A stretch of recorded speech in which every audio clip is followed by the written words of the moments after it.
വന്യജീവികളുടെ ആക്രമണത്തിൽ ആളുകൾക്കും വളർത്തുമൃഗങ്ങൾക്കും ജീവൻ നഷ്ടപ്പെടുന്നത് അങ്ങേയറ്റം ദുഃഖകരമായ കാര്യമാണ്. ഇതിനെ എങ്ങനെ ശാശ്വതമായി ചെറുക്കാൻ കഴിയുമെന്നതാണ് സർക്കാർ ആലോചിക്കുന്നത്. വന്യജീവി ആക്രമണങ്ങൾ നേരിടുന്നതിന് പ്രധാന തടസ്സമായി നിൽക്കുന്നത് 1972 കേന്ദ്ര നിയമം തന്നെയാണ്. 1972 കേന്ദ്ര വന്യജീവി സംരക്ഷണ നിയമത്തിലെ വകുപ്പ് 11(1)(a)യും അതുപ്രകാരം വന്യജീവികളെ നേരിടുന്നതിന് കേന്ദ്ര സർക്കാർ ഏർപ്പെടുത്തിയിട്ടുള്ള കർശന നിയമങ്ങളുമാണ്. 1972 പ്രസ്തുത കേന്ദ്ര നിയമം ഭരണഘടനയുടെ 252 അനുച്ഛേദപ്രകാരം പാർലമെൻറ്റ് പാസ്സാക്കിയിട്ടുള്ളത്. അത് ഭേദഗതി ചെയ്യാൻ സംസ്ഥാന സർക്കാരിന് മാത്രം സാധിക്കുന്നതല്ല എന്നതും നാം ഓർക്കേണ്ടതായിട്ടുണ്ട്. ക്രിമിനൽ നിയമത്തിലെ ബന്ധപ്പെട്ട വകുപ്പ് പ്രകാരം ആക്രമണകാരികളായ വന്യമൃഗങ്ങളെ വെടിവെച്ച് കൊല്ലാൻ നിലവിൽ സാധ്യമല്ലാത്ത സ്ഥിതി തന്നെയുണ്ട്. ഒഴിവാക്കാൻ പറ്റാത്ത സാഹചര്യങ്ങളിൽ മാത്രമേ ഒരു വന്യജീവിയെ കൊല്ലാൻ കേന്ദ്ര വന്യജീവി സംരക്ഷണ നിയമത്തിൻ്റെ വകുപ്പ് 11 അനുവദിക്കുന്നുള്ളൂ. ക്രിമിനൽ നിയമ നടപടി സംഹിത ഉപയോഗിക്കാൻ സാധിക്കില്ല എന്നും ബഹുമാനപ്പെട്ട ഹൈക്കോടതി നേരത്തെ വ്യക്തമാക്കിയിട്ടുള്ളതാണ്. കേന്ദ്ര സർക്കാരും നാഷണൽ ടൈഗർ കൺസർവേഷൻ അതോറിറ്റിയും പുറപ്പെടുവിച്ച ജനവാസ മേഖലകളിലെത്തുന്ന കടുവകളെ എങ്ങനെ കൈകാര്യം ചെയ്യണമെന്ന് വിശദീകരിക്കുന്ന സ്റ്റാൻഡേർഡ് ഓപ്പറേറ്റിംഗ് പ്രൊസീജിയർ, കാട്ടാനകളെ എങ്ങനെ കൈകാര്യം ചെയ്യണമെന്ന് വിശദീകരിക്കുന്ന ഗൈഡ് ലൈൻസ്, ഇവയൊക്കെ ഇതിന് തടസ്സം തന്നെയാണ്. കടുവ, പുലി ഇവയൊക്കെ നാട്ടിലിറങ്ങിയാൽ ആദ്യപടി എന്ന നിലയിൽ വേണ്ടത് ഒരു 6 അംഗ സമിതി രൂപീകരിക്കലാണ്. പുലി നാട്ടിലിറങ്ങിയാൽ ഈ 6 അംഗ സമിതി ചേർന്ന് അവരിരുന്ന് കമ്മിറ്റി കൂടി അതിനുശേഷം കാര്യങ്ങൾ നീക്കുകയാണ്. അപ്പോൾ ഈ കമ്മിറ്റി കഴിയുന്നതുവരെ പുലി ആ സ്ഥലത്ത്, നമ്മുടെ നിയമത്തിൻ്റെ ഒരു അവസ്ഥയാണ് ഞാൻ പറയുന്നത്. പുലി അവിടെ തന്നെ നിൽക്കുമെന്ന് കാണാൻ പറ്റില്ല.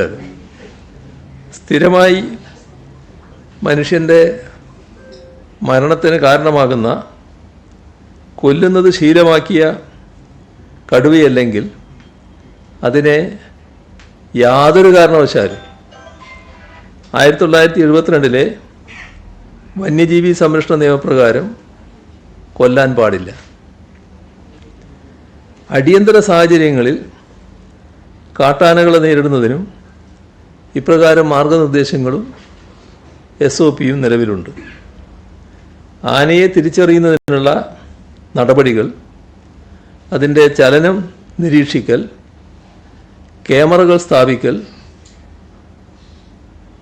ഇത്തരം കാര്യങ്ങൾ അതിൽ ചിലതാണ്.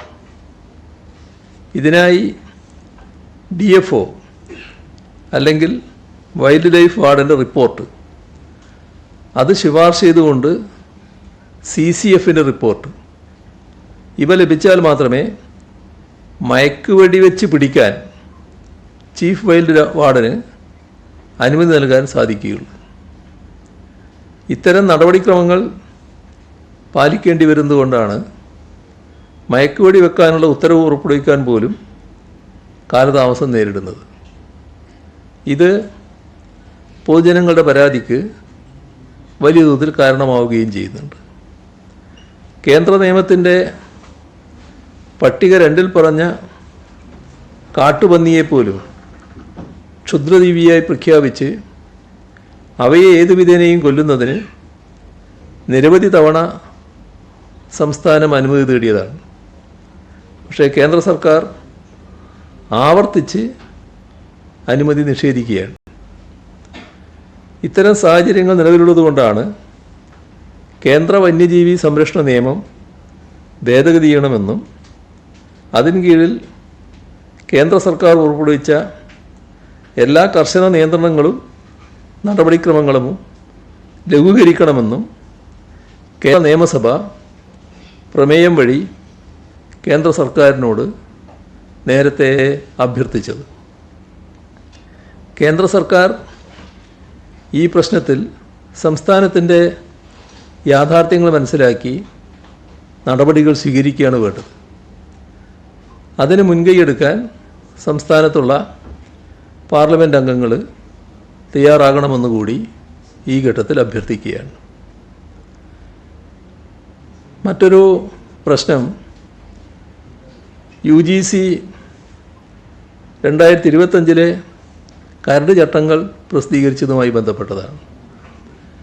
രാജ്യത്തിൻ്റെ ഫെഡറൽ തത്വങ്ങളെ അട്ടിമറിച്ച് സംസ്ഥാന സർവകലാശാലകളുമായി ബന്ധപ്പെട്ട സംസ്ഥാനങ്ങളുടെ അവകാശങ്ങൾ പരിപൂർണമായും ഇല്ലാതാക്കാനുള്ള ശ്രമത്തിൻ്റെ ഭാഗമാണ് ഈ കരട് ചട്ടങ്ങൾ.